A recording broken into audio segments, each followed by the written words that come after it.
Namaku tidak penting. Yang penting, aku masih hidup untuk menceritakan ini. Kota tua Jakarta, bagi kebanyakan orang, hanyalah kawasan wisata. Gedung kolonial, museum, lampu kuning, tur malam, tempat orang berfoto sambil tertawa. Tapi malam itu, aku menyadari satu hal. Tidak semua yang ikut tur malam adalah manusia. Dan yang mengikutiku tidak pernah tercatat sebagai peserta. Malam itu hari Jumat. Jam menunjukkan pukul 22:15 WIB. Aku ikut tur malam kota tua bukan karena berani, tapi karena penasaran. Pemandu wisata kami bernama Mas Reza. Ia memperingatkan sejak awal. Kalau dengar langkah kaki tambahan, jangan dihitung. Kalau lihat orang berdiri sendiri di belakang rombongan, jangan disapa. Semua tertawa. Aku juga. Aku baru sadar. Tidak ada satupun pemandu horor yang bercanda. Kami berjumlah 17 orang. Aku menghitungnya 2 kali. Tapi saat kami berjalan melewati depan Museum Fathahillah, aku mendengar langkah kaki ke-18. Langkah itu tidak terburu-buru. Seperti seseorang yang tahu. Ia tidak perlu mengejar. Aku menoleh ke belakang. Di bawah lampu kuning yang redup, berdiri seorang perempuan, gaun putih panjang, payung tertutup di tangan, topi kecil gaya kolonial, wajahnya menunduk. Kupikir ia turis yang tersesat.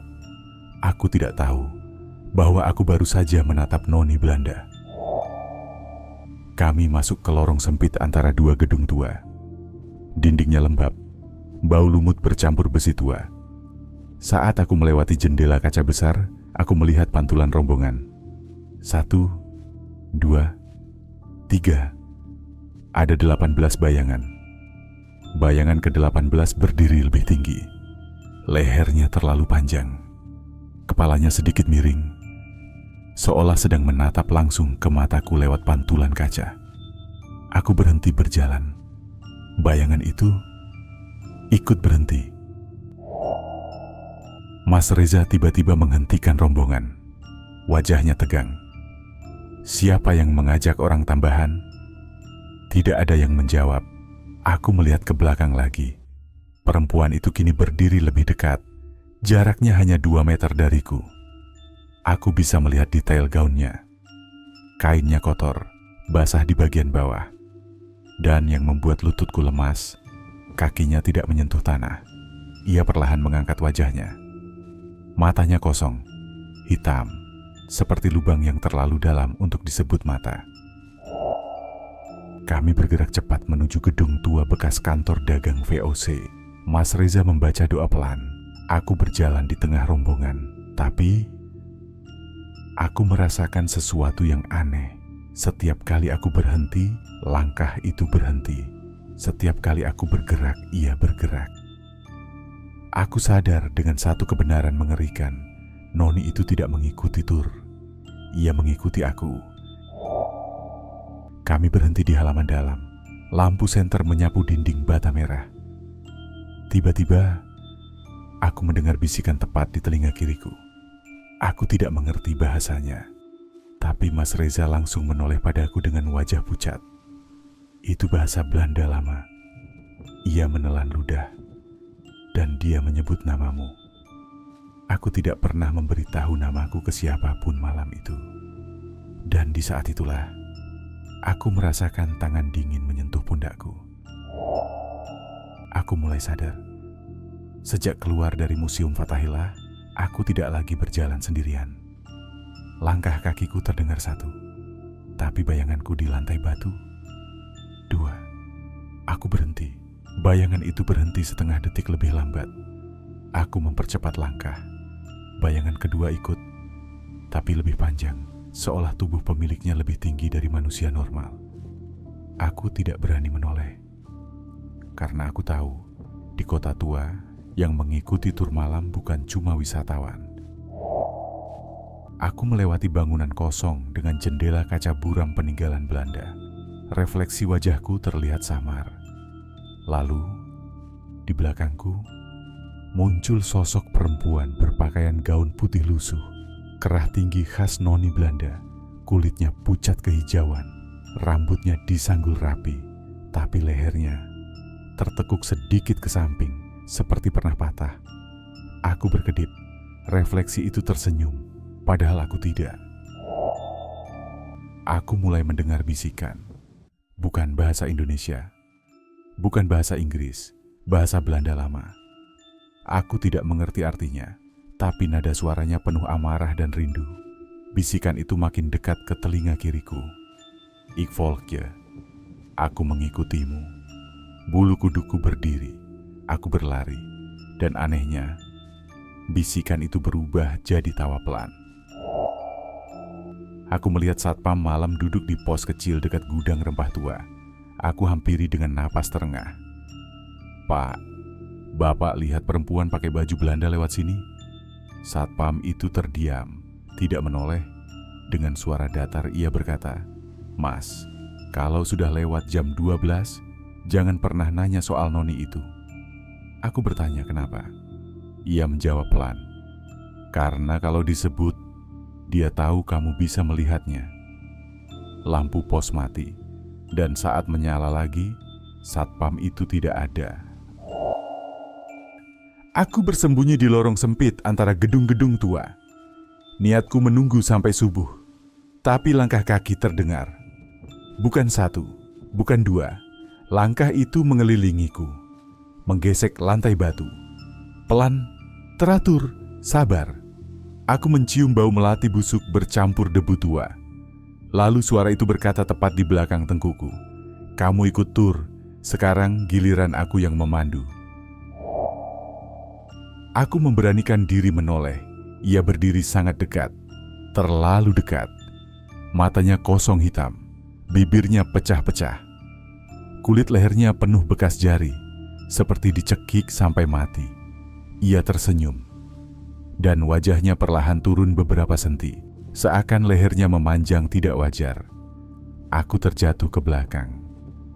Dan saat aku menutup mata, aku merasa tangannya menggenggam pergelangan kakiku. Aku terbangun di depan kafe tua saat azan subuh berkumandang. Orang-orang mulai berdatangan. Kota tua kembali hidup. Aku pikir semuanya selesai. Sampai seorang pedagang berkata, "Mas, tadi malam Mas tur berdua ya?" Aku bertanya maksudnya. Ia menunjuk ke arahku dan berkata pelan, "Yang satu Mas, yang satu lagi noni Belanda itu. Dari tadi subuh masih berdiri di belakang Mas." Aku menoleh cepat. Tidak ada siapa-siapa. Tapi sejak malam itu, setiap aku bercermin, kadang refleksiku tersenyum lebih dulu. Malam itu seharusnya sudah selesai.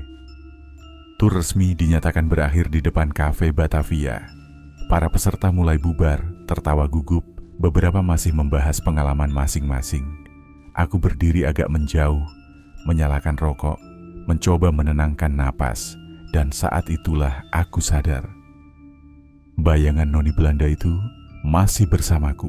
Pantulan kaca kafe Batavia memperlihatkan sosok perempuan bergaun putih kusam berdiri tepat di belakangku. Aku tidak menoleh. Aku sudah belajar. Menoleh berarti mengundang. Suaranya terdengar lagi, kali ini sangat dekat di telinga kiri. "Kamu belum mengantarku pulang." Aku pulang ke kosan malam itu dengan tubuh menggigil. Jam menunjukkan pukul 2:17 dini hari saat aku mengunci pintu kamar. Dan disinilah kesalahan terbesarku terjadi. Aku lupa menutup cermin lemari. Lampu kamar redup. Udara terasa lebih dingin dari biasanya. Pelan, sangat pelan. Bayangan putih itu muncul di dalam cermin. Ia tidak lagi tersenyum. Wajahnya rusak, mata cekung, lehernya patah ke arah yang tidak mungkin. Ini kamarku dulu. Aku baru sadar, kosanku berdiri di bekas rumah penginapan era Belanda. Dan kamar nomor 27 adalah kamar tempat noni Belanda itu bunuh diri. Sejak malam itu, aku tidak pernah benar-benar sendiri. Setiap berjalan, Langkahku selalu terdengar dua pasang. Setiap menoleh ke jendela, ada pantulan yang tidak mengikuti gerakanku. Aku mencari jawaban. Seorang juru kunci tua di kota tua akhirnya berkata, "Dia tidak ikut tur malam itu. Dia mengikuti kamu." Aku bertanya kenapa. Jawabannya membuat kakiku lemas. Kamu satu-satunya yang melihatnya tanpa takut. Aku kembali ke kota tua, sendirian, tepat di bawah lampu jalan tua, di dekat Museum Fathahillah. Aku berdiri dan berkata dengan suara bergetar, "Aku tidak bisa membawamu bersamaku." Angin berhenti, lampu jalan berkedip. Dan untuk pertama kalinya, noni Belanda itu berdiri menghadapku. Wajahnya tidak marah, tidak sedih, hanya lelah. "Terima kasih, sudah melihatku." Ia mundur perlahan, menyatu dengan bayangan bangunan tua, dan kota tua kembali sunyi. Aku pindah dari kosan itu seminggu kemudian.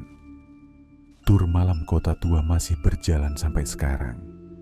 Tapi, ada satu aturan baru yang tidak pernah diumumkan secara resmi. Jika dalam tur malam kamu melihat perempuan Belanda berbaju putih berjalan di belakangmu, jangan menyapa, jangan menoleh, jangan tersenyum.